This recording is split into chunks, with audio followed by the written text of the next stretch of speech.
Hello students, hope you all are going good. Today we discuss the properties of whole numbers. So first we do properties of addition. So first property is closure property. When we add two whole numbers, the sum will always be a whole number.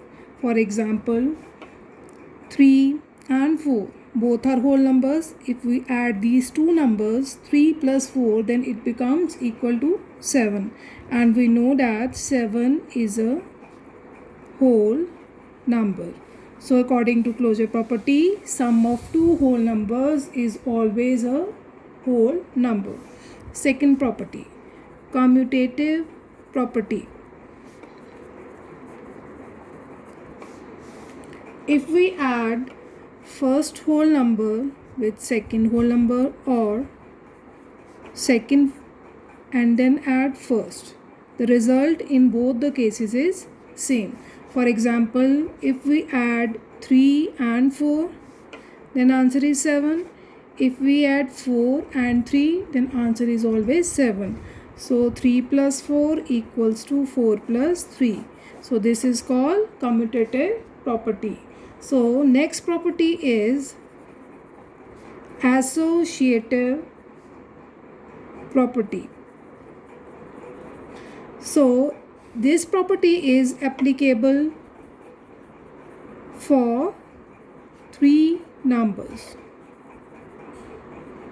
three whole numbers. Commutative is for two whole numbers. So in associative property, if we add three or more whole numbers, the value of whole number remains same. For example, if we add 2 plus 3 plus 4, then this becomes 2 plus 3 plus 4, 7, 2 plus 7, 9. Or if we do the grouping in different way, like 2 plus 3 first and then add 4. 3 plus 2, 5, then add 4, this becomes 9. Or if we do 2 plus 4 first, then 3, then this becomes 6 plus 3, 9. So in each case the sum is always remain same. So this is called associative property, in which x plus y plus z, where x, y, z are whole numbers, equals to x plus y plus z equals to x plus z plus y. So this is called associative property. So our next property is additive identity. In this property, if we add 0 to any whole number, the value of whole number remains same. So 0 is the additive identity of whole numbers. For example, 6 plus 0 equals to 6, which is equal to 0 plus 6. If we add 0 to 6, then it becomes 6, or if we add 6 to 0, it also becomes equal to 6. So 0 is called the additive identity of whole number. So next move to properties of subtraction. So first property is closure property.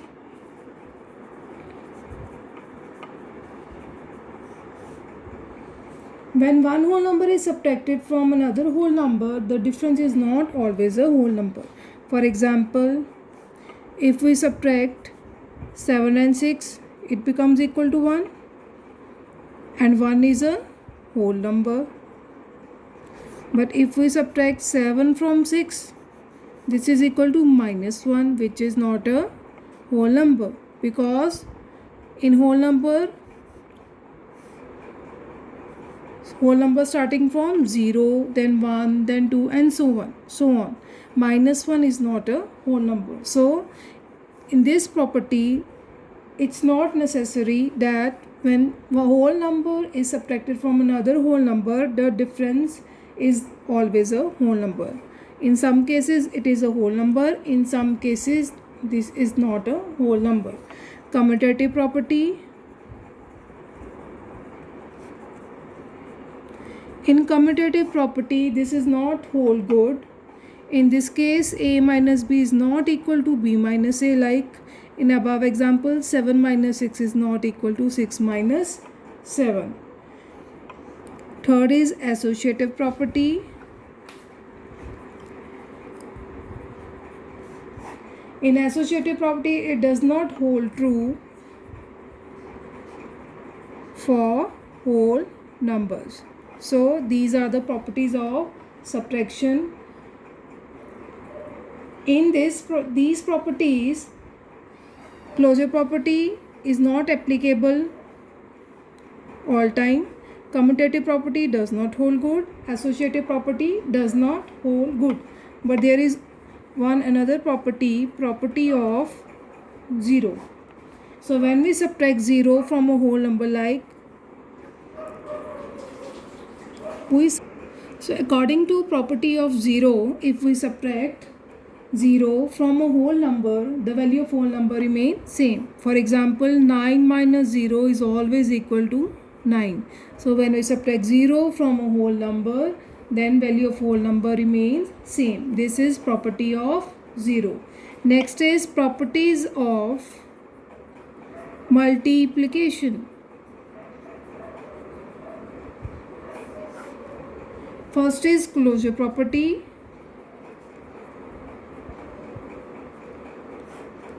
In closure property, when we multiply two whole numbers, like we multiply 7 by 2, this is equal to 14, which is a whole number. So when we multiply two whole numbers, the product will always be a whole number. So next property is commutative property.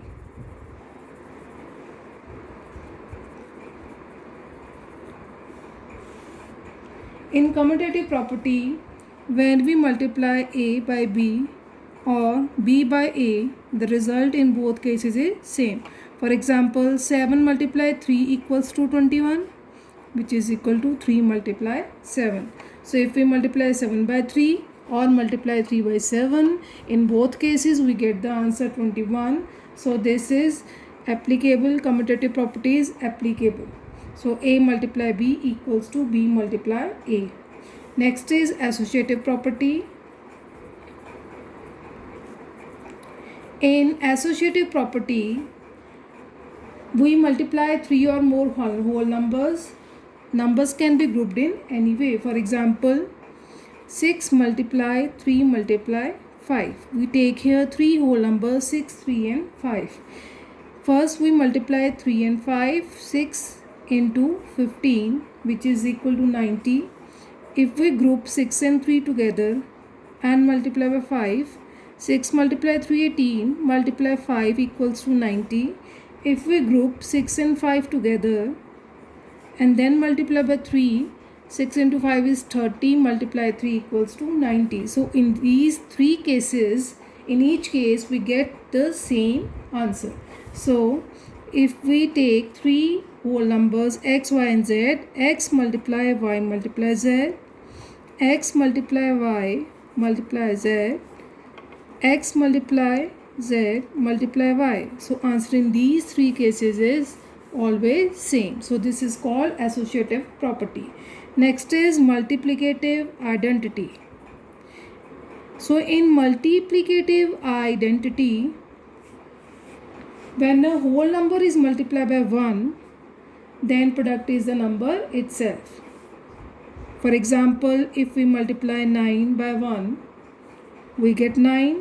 Or if we multiply 1 by 9, we get the same answer.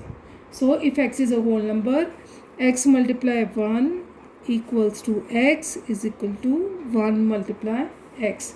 And next is multiplicative property of 0. If we multiply any whole number by 0, the product will always be 0.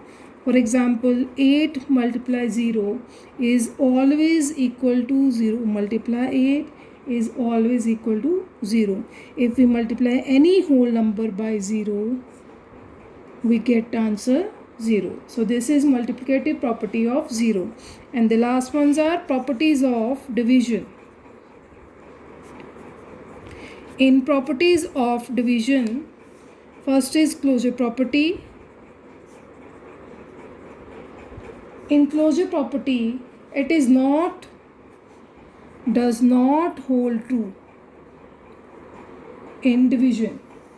For example, if we divide 77 whole number by 11, we get 7, which is a whole number. But if we divide 3 by 9, we get 1 by 3, which is not a whole number. So it does not hold true for division of whole numbers. Similarly, commutative property.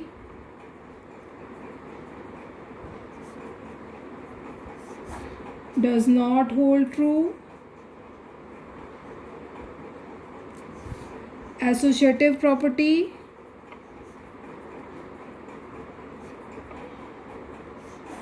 Does not hold true.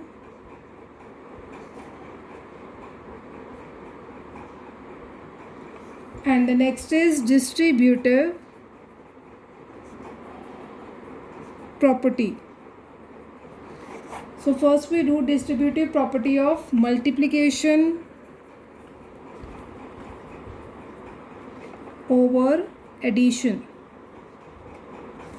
In this case, when x multiply y plus z, we get x multiply y, then addition sign, x multiply z. For example, 3 multiply 5 plus 9 equals to 3 multiply 5 plus 3 multiply 9. Next is distributive property of multiplication over subtraction. In this property, x multiply y minus z equals to x multiply y minus x multiply z. For example, if we take whole numbers 15 multiply 20 minus 7, it becomes 15 multiply 20 minus 15 multiply 7. If we do the left hand side, then we solve right hand side. The answers in both cases are same. So this is distributive property of multiplication over addition and multiplication over subtraction. Thanks.